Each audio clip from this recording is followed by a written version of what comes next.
હાથે ફોર્મ ભરવાનું છે, ઢીલું પૂછું નથી ભરવાનું. કોઈ પણ દીકરી હોય અને આમ તો છોકરા બધા મીડિયામાં ને એમાં લખે છે બનાસની બેન જ્ઞાની બેન. મેં સૂત્ર વાંચું 2-3 વખત કીધું કોઈ કે લખનારે ખૂબ બુદ્ધિપૂર્વક લખ્યું છે. અને બનાસની બેન જ્ઞાની બેન કે ત્યારે આપણે 18 આલમની 36 કોમની તમામ સમાજના લોકોની એક આપણી સંસ્કૃતિ રહી છે. અને સંસ્કૃતિ એ રહી છે કે કોઈ પણ આપણી બેન હોય, આપણી દીકરી હોય, ત્યાં એને અહીંયા સારો રૂડો પ્રસંગ આવ્યો હોય ત્યારે આપણે એને ત્યાં મામેરું લઈને જતા હોય છે.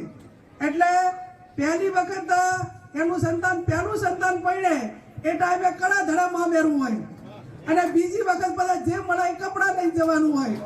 પણ મારું તો આ તમારું મામેરું ભરવા માટેનો આ પહેલું જ છે એટલે કડા ધડાનું છે. કદાચ વિધાનસભાના મતદારો એમ કહે કે બેન અમે 2 વાર ભર્યું છે, પણ તમારા બાકીના સમગ્ર જિલ્લાને તો પહેલી વાર જ ભરવાનું છે. અને પહેલી વાર મામેરું ભરવાનું છે ત્યારે હું મામેરા પાસે હકદાર પણ છું બાપુ. એમ કે હું બનાસકાંઠા છું, મારો મત વિસ્તાર એ પાટણનો નથી. સામેના ઉમેદવારી આપણા મહેમાન છે, એમનો મત વિસ્તાર એમનું વતન તો વડગામ છે અને વડગામ એ આપણા બનાસકાંઠા ને પાટણ જિલ્લાની અંદર આવે છે. એટલે મામેરાની સાચી હકદાર બનાસકાંઠા જિલ્લા પાસે 18 આલમ પાસે હું પોતે છું. અને મામેરું એટલે કોઈ રૂપિયા નથી જોતા, હીરા નથી જોતા, મોતી નથી જોતા, પૈસા નથી જોતા. મામેરામાં તમારી પાસે વધારે 2 દિવસ માંગુ છું. અને 2 દિવસ એ કે 1 દિવસ ફોર્મ ભરવા આવો તે દિવસે કડા ધડે આવો અને 1 દિવસ જ્યારે મતદાન કરવાનું હોય અને મતદાન આપણું 80 થી 90% થાય. આ 2 દિવસ તમે મારા રૂડા પ્રસંગ સાચવજો.